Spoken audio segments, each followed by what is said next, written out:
Hey, it's Myrically. Just jumped off the porch with Dirty Glove Bastard. So we finna do this little sit down, talk, and I'm gonna let y'all know a little bit of information about me, how I'm moving. You don't see my vision like he has no eyes. Headed the wrong way, trying to taste the price. All right, so we got the one and only Myrically jumping off the porch with us today. Welcome, man. It's Myrically. Had to come visit the porch, give y'all a sit down. I'm here with Rooftop. It's my main guy, my producer, running the table and putting together all the beauty that I'm giving you guys. Nah, that's what's good. Welcome, guys. And how we feeling this morning, too? I know we got you up at the crack of dawn, man. I'm feeling good. We had a late night yesterday. We had Young Ralph and Big C pull up, and they both got on a feature for me. Oh, nice. So we got one. We gonna have to give you all soon, but it's put up for now. Nah, that's what's good, man. Sounds like you guys are out here working and getting that footwork in and everything too, man. Of course. Yeah, for sure, man. So, Myrically, man, you got to break it down. I see you from all over the place, man. Can you kind of break down like where you were born at, where you grew up at, and where you reside at now too, man? So I was born in Federal Way, Washington, and then young, I moved to Portland, Oregon, and then from Portland, Oregon, around 2007 or 8, I moved.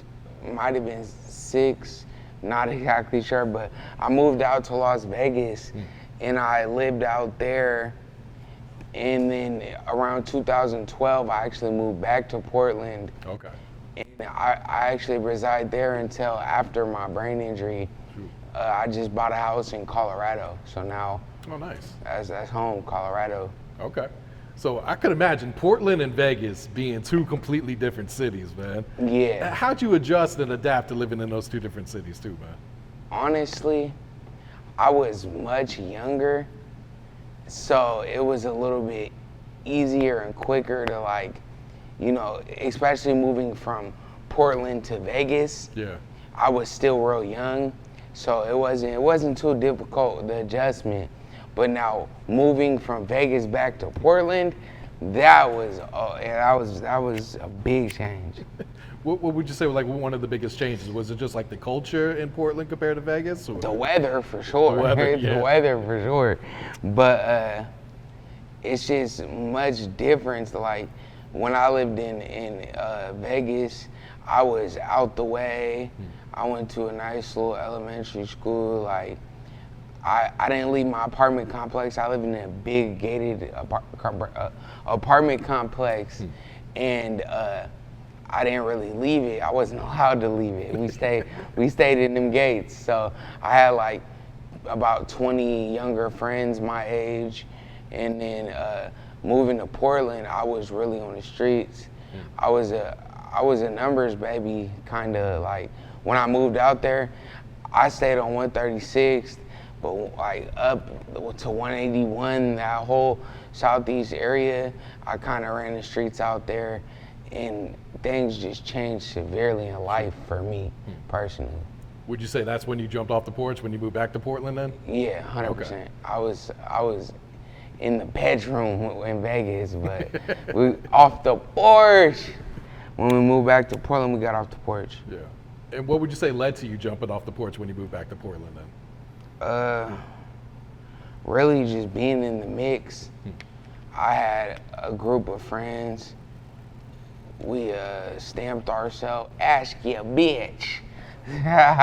Nah, but AYB, as like young kids, we started a little clique, you could call it, group of friends, ask ya bitch, and then the other side of town, the high school out there, started a little clique called FAB, fuck a bitch.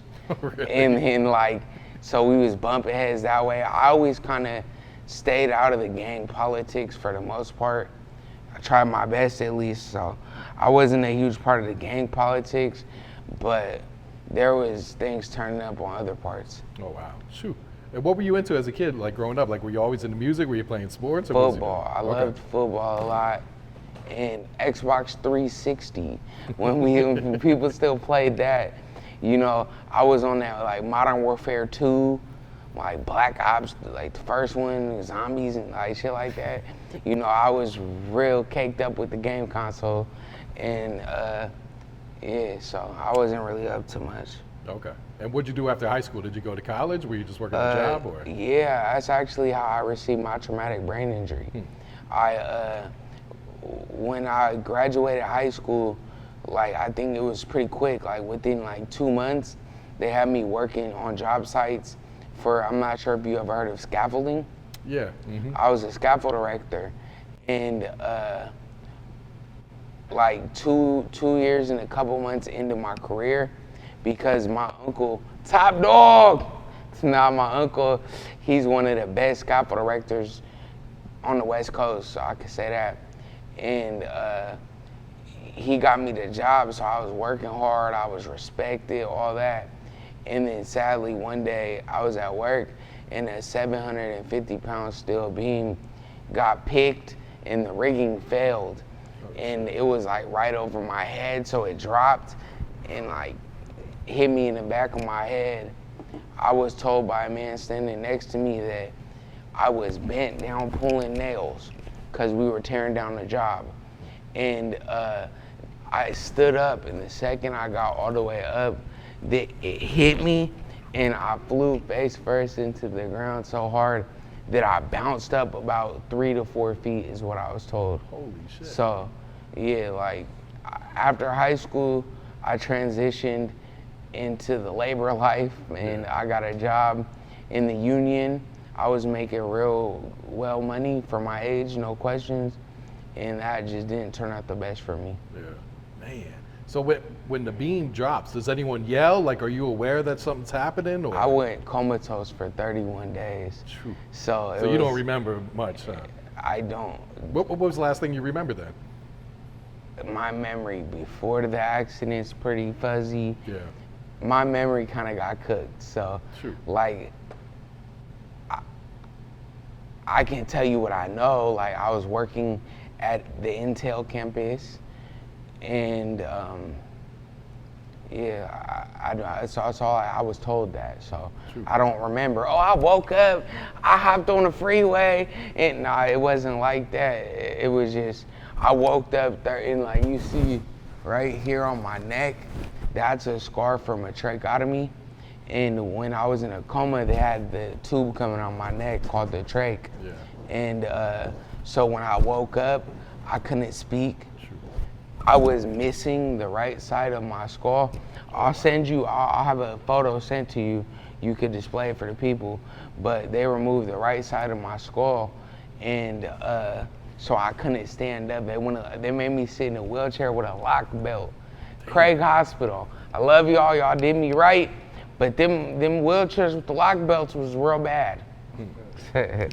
So let me ask, during those 31 days that you're in the coma, like, are you aware? Like, are you dreaming? Like, do you have any, memory of during that time, or did it just seem like you just woke up? I ain't gonna lie, I don't. Nah, it wasn't like a movie I was watching or anything of that nature. I kind of more of, I came conscious, and then I had this in my neck, so I'm like, like I couldn't Probably speak. trying to pull it out, right? Yeah, I was. They had to put like gloves on my hands and stuff. Like, wow. it was pretty bad, but yeah. So. True. So who was it that told you what had happened? Was it one of the doctors or nurses, or was it someone in your family that was there? Or? My mom never left. Love mother. She actually was and this was during COVID. I got hurt at the peak of COVID. Oh wow. So they didn't let me have any visitors except for one, and I didn't choose. I would have chosen. My mom was that one visitor, and then so yeah, she was that one visitor because of that whole COVID thing. That really sucked because I didn't see much people, but my mom was really nice. She had all my coworkers, close friends, make videos inspiring me to wake up, telling me that things would be all right, and she would play those for me as I was asleep. And hearing the positivity, for sure, I feel like it helped my recovery. Yeah. Nah, shout out to moms, man. That's Shout for out sure. the moms. So what's your reaction when you learned what had happened and that you've been, in this coma for 31 days, man? It's crazy. I don't really get into this topic much because it's hard to explain because, like, I was frustrated. Honestly, I was angry because, I didn't feel normal. Like, I didn't know exactly. I was asleep for 31 days and 7 hours. It wasn't like that. But it was like, I knew I had some shit in my neck, and I knew they would not let me stand up. I knew I couldn't communicate. I tried to do, like, sign language and things with my mother, but I wasn't doing very well at communicating. So I don't really know how I felt. I don't know how I felt. But I know my recovery has gone amazing. Talk about that recovery process, man. How difficult has this been these last few years, man? It's been getting easier. It has. I locked in with my guy, Rooftop. I locked in with my guy, so now the way I'm making this music as consistent as I am, in the way that he actually pokes at me and makes sure I really get my bars out there, like, I'm loving life right now because of this year music. But, like, at the beginning, the recovery was very slow. It took me about, like, to get this out of my throat and get approved to not sit in a wheelchair all the time. Mm-hmm. I had to do, like, walk tests and, like, training to, I guess, learn to walk. And then that was like 3-4 months of just, like, out of commissionness. And then I actually ended up graduating, call me a graduate, but I graduated from Craig Hospital, and they sent me back to live in Oregon, but they wanted me to stay in a wheelchair, but luckily the wheelchair wasn't even there when I got there. So the paramedics was like, we can't fit this gurney up in the house. Like, how my mom was like, he could walk. They're like, what? It says he needs a wheelchair. And then I ended up not getting the wheelchair, and I was very joyful about that because, man, sitting in a wheelchair for months is misery, I'm telling you. I could imagine. In my opinion. Shoot. So what's your biggest takeaway by going through this whole, process and this incident and everything, man? Have faith. Have faith, because if my mom didn't keep the strong faith that she had of my recovery and my survival, then that plug would have been pulled on day 3, day 4. Like, I wouldn't be here to be speaking. I wouldn't be on the porch or off the porch. Like, you know what I'm saying? Like, so, hold integrity for sure. Always have integrity. Yeah. Nah, it's a true blessing that you're even able to sit here and tell us this story. Uh-huh. Yeah. So were you doing music prior to the accident, or how'd you get into this, huh? Absolutely not. I actually didn't do music before my injury, but when I moved to Colorado, free him. 10 of 10 birds. Actually, his aunt was my housekeeper, and she heard my rap one day, and she was like, oh, my nephew, one of the biggest rappers in the city, I'm gonna introduce y'all. And then she introduced me to Tana. He was cool energy, cool person, and he told me, little bro, you want me to get you in the studio? And then we, Dreaming About M's, I got that on all platforms. We recorded that together. Like, that was the first time I ever got in the studio. And then after that, I just started investing a little bit of money. I was like, oh, I want to go at least 3 days a week, or at least 1 day a week. Like, whatever it came down to, I just did that. So, music is brand new after the injury. Okay. What was it about making music that made you fall in love with it? Being able to express emotion and just putting flavor on shit. Like, me and bro just get in the right pocket, and it all works out. So yeah, I'm gonna do it until it don't sound good, and I don't think we close to that point, bro. We don't miss. We talked about that yesterday. We don't miss. And how did you and Rooftop connect at first? Go! Nah. But actually, that's true. My manager, she got on the Google, and me and my last producer fell out, went bad. We can't work anymore. So my mom went on Google and then found Rooftop Records, and she took me down there.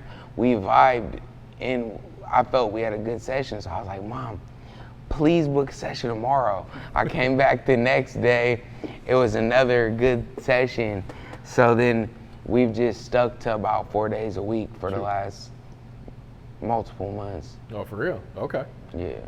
What's that chemistry looking like today, then? It's beautiful. Man, we be building everything from the ground up. Yeah, we lock in, and everything comes from the ground up. So he'll Like he's building the beats from scratch? Yeah, Okay. he'll like, and he really touches the keyboard. So he'll play some shit and really turn it into something crazy. Like, or he'll pick a sample, turning it into something crazy. Bro's talented, so that's just been working out. Yeah, and I'm sure, with him cooking up on the spot, that probably makes it easier for you to kind of, build around the song and everything too, man. Because I'm sure you're putting input into it as well. Like, really, yeah, for sure.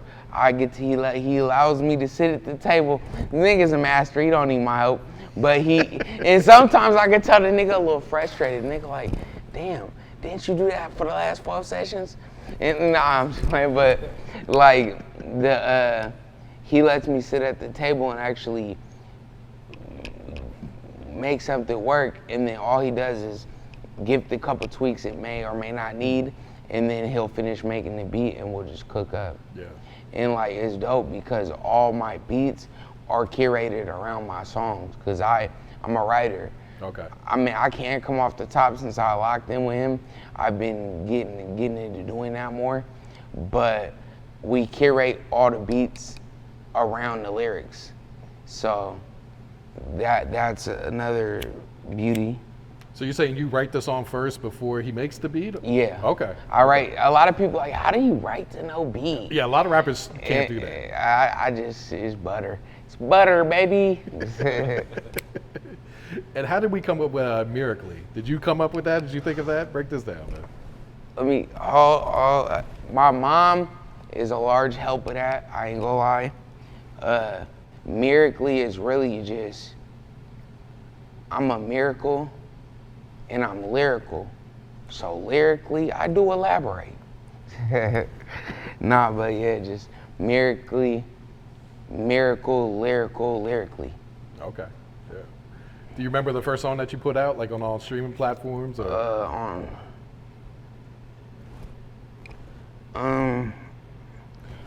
I don't remember the first one because like anything I made with my old producer really does not hold value to me, I'll be honest. Except for Fuck Hope or bleep that. Well, let me ask, what's the first song that y'all did together? Oh, that we you put did out? together was that.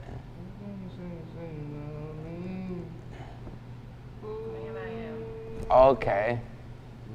The Man I Am, yeah, Okay. that was it. And we went, and he, like I said, this man got talent. He went on Suno, put his little vocals in there, and then pressed a button, and then I start hearing Mariah Carey. I'm like, goodness gracious. You know, that man talented. What type of feedback did you guys get when you put that song out? I ain't gonna lie. We've, for the most part, we've got a lot of good feedback. You know, like there's always gonna be those haters. Like I just started collaborating with My High Minute, and they've been giving me their posts. I got an interview. That's like a blog page in Denver? Yeah, Okay. in Denver. I got an interview with them if you guys want to go check that out. But like, I'm sorry, what was the question? just the feedback you guys were getting. Oh yeah, like, so until he made this last post, I didn't really get much hate. But on that post, I got a couple people telling me, my boy, talking a big one. But there was positivity on it too. Yeah. It's a lot of positivity on there as well. Yeah. You know, there's always going to be mixed emotions about things. Of course. People that love it, people that hate it. But I'm going to keep on providing the content, and love it or hate it, you're going to hear it. Yo.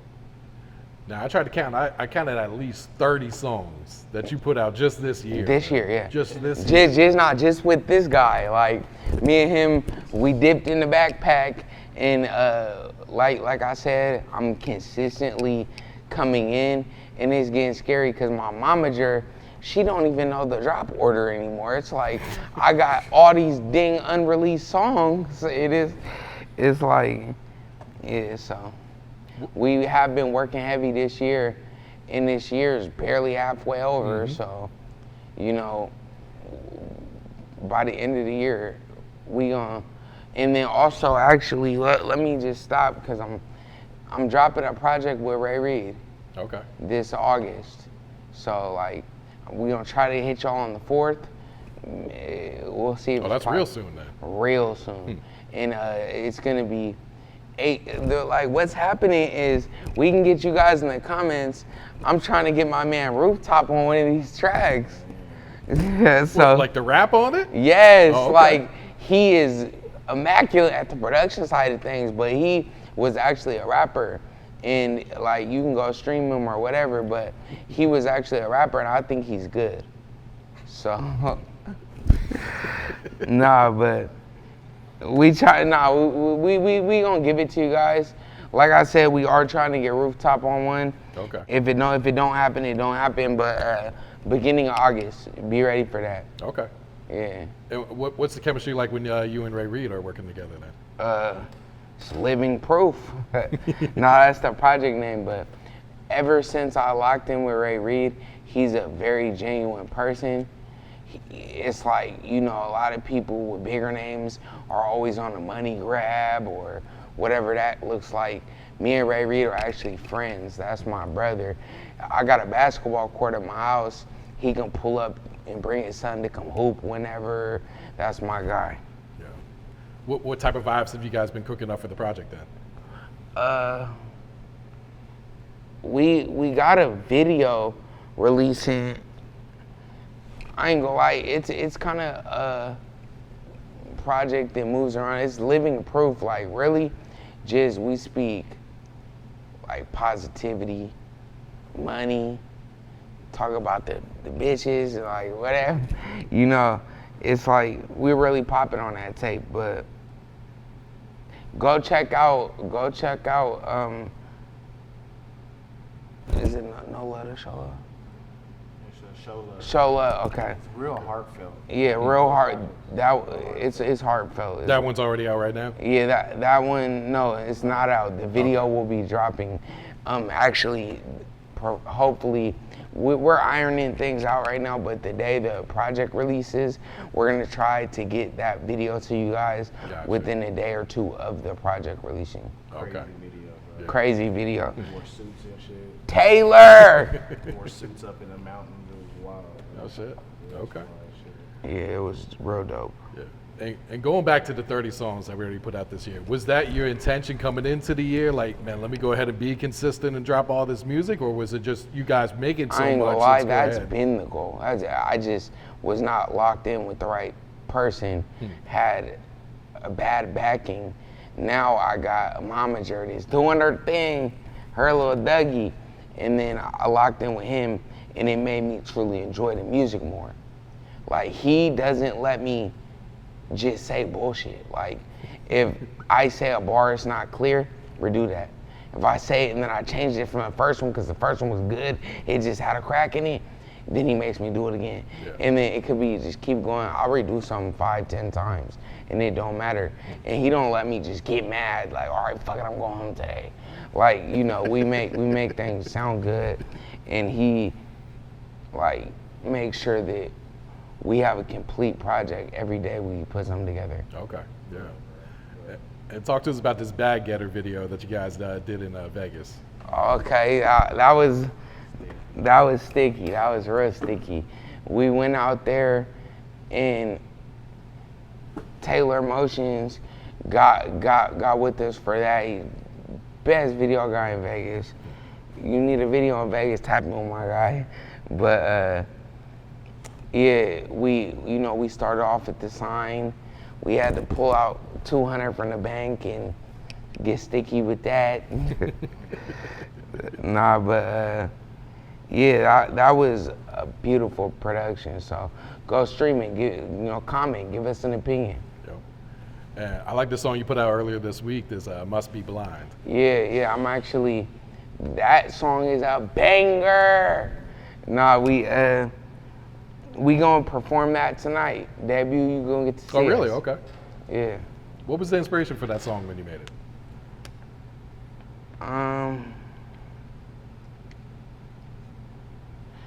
Don't see my vision when you blind. Headed the wrong way, trying to chase the prize. Like, it's like, sometimes it just seems like people must be blind. No, I feel that, man.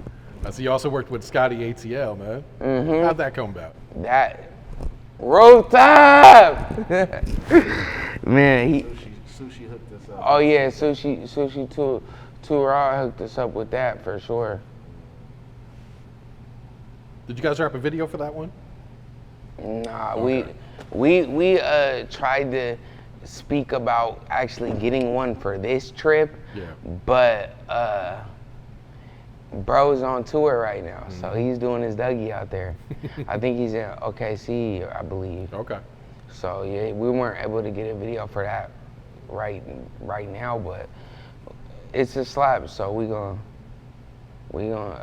probably come back to that. Okay. Talk about being an indie artist, man. Grinding this, getting this shit out the mud, basically. I mean, you're your own backing. Like, you just gotta look at things like an investment and put it in the right places. Go to the right platforms. Yeah. If you have a good image, uphold that. Don't be backdoing people. Don't do janky things. Just No, that's very true, man. Yeah. And how much of the music business have you been able to learn these, since you started making music? I ain't gonna lie. I got a team, and my team kind of on top of things. So, like, I know a little bit, but I'm not the brain power really behind the operation. I got a team, like I said, so. No, as long as someone else knows it. Yeah. That's what, it's important. Make sure you're getting paid for these streams and everything, For sure. Yeah. And talk to us about the music scene in Denver right now, man. What's it like out there? It's cool. It's cool.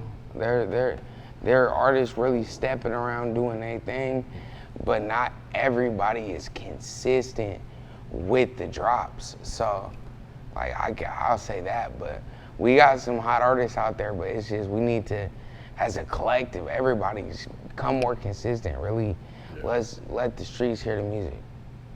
Do you feel like Denver's slept on in the overlooked and slept on in the music game right now? Yeah, you know who's in it?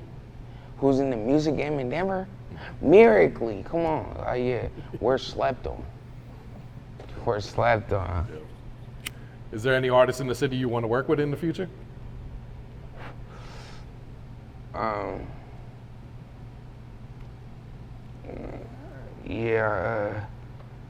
I've worked with a lot of I've got to work with a lot of the artists out there. Okay. And there's nobody really on the top of my head like, oh, I need a feature from them.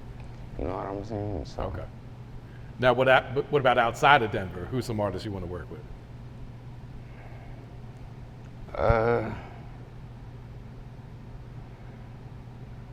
I just want to pop with something genuine. I don't have any names on the top. My mom, Rod Wave, get me on something. There you go. Aim Get for the me stars, on something. Man.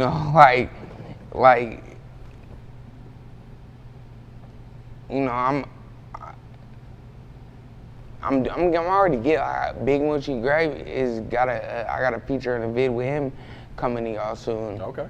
So, like, there's not anyone too specific I'm lurking to work with, but I'm just trying to make the proper movements to get my pop. Okay. Looking ahead, what some goals you got set for your career, whether it's short term or long term?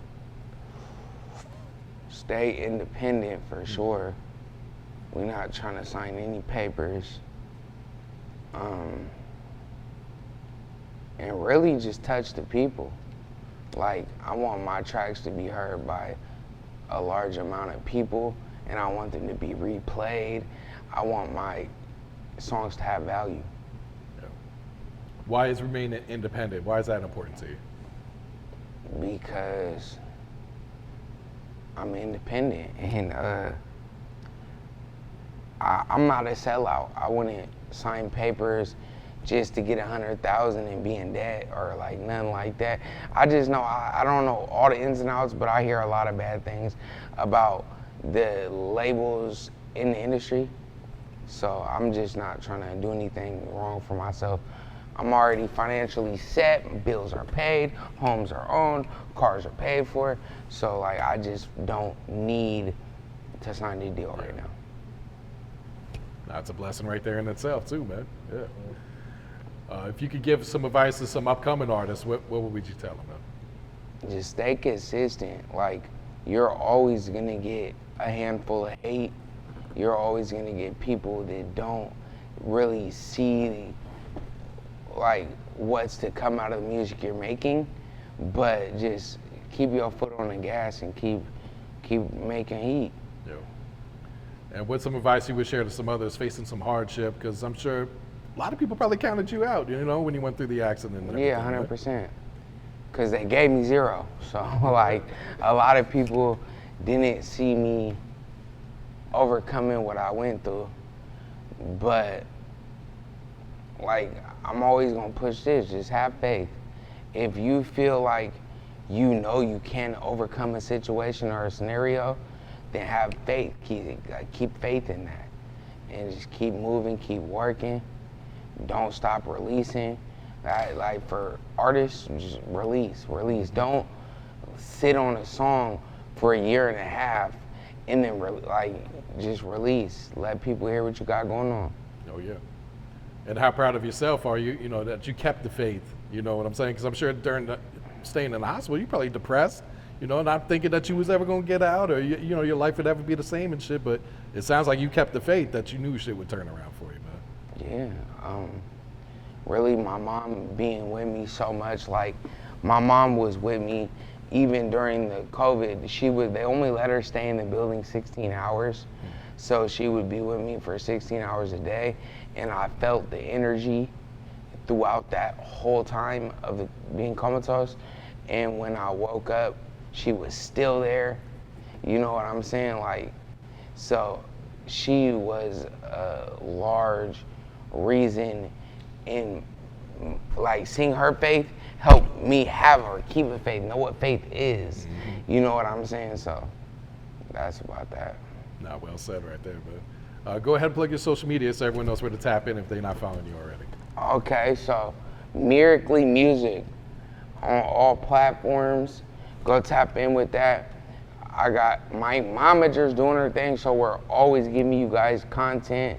Go tap in with that. And Rooftop, what's your IG and everything too, man? Rooftop York on everything, man. Rooftop York. Okay. Is there one song that you guys are sitting on right now that you guys are really excited for the world to hear? There's so many records. Like Lately, really good music. we've been turning up lately, so. But shit, I don't know. That one that we made with Jug and Big C? last night was pretty dope. Okay. The Young Ralph, that shit was pretty fire. I ain't gonna lie. Yeah, that was a very good record. I do want to give you all that one. There's a lot though. Yeah, there is. We work so damn much. How many songs would you guys say you're sitting on right now that's unreleased? Unreleased, like 35, 40. Okay. Which is crazy considering how much you already dropped. Yeah. I think there's more. There might be more. There might be. That was an undershot. That might have been a big undershot. There might be 50. I go like, yeah, we be working. It's like, we're gonna, like, by 2027, like, before this year ends, I know here coming on the beginning of August, the 4th, or just the beginning of August, I'm releasing my project with Ray Reed. And then soon after that, I'm gonna lock heads with my boy, and we're gonna come up with a solo project. Okay. Start dumping projects. Yeah, we're gonna start dumping projects. We're just, You got to. If you got so much music, you might as well, yeah, right? like, and it's all quality music, so of course. Some like Lil Russell type pace. You know, when he was just dropping hella Yep. projects, that's what we got stuck in that type of shit. Nah, for sure, man. All right. Shout out Lil Russell for sure. Is there any other artists that you look up to like that, kind of on the independence wave, or?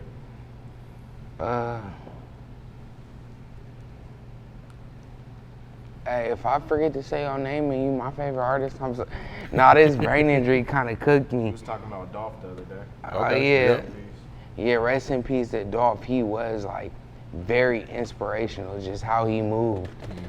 That was inspirational. Yeah, like I fuck with Mozzie. Okay. yeah. Like, yeah, there's, I don't know, there's a lot of artists really. It's just like, with my brain injury, I ain't gonna lie. Personally, I listen to my music more than anyone else's. Like, I don't really listen to other artists very often. So, yeah. No, it's understandable. You're making so much of it, man. You got to check this shit out, right? Yeah. Yep. All right, any shout outs you want to give before you wrap it up? I want to shout out my mom. That's why I'm here to speak to y'all. Shout out my mom. Shout out Rooftop. And shout out everyone showing love to music, really standing behind what I'm pushing. Sure. What about you, Rooftop? Any shout outs you want to give, bro? Shout out to Mama Jen, my brother, Myrically. Shout out to my wife, Nicole. You know, big God, man. Without him, we wouldn't be here. Amen. For sure. Amen. Don't see my vision like he has no eyes. Headed the wrong way, trying to taste the price.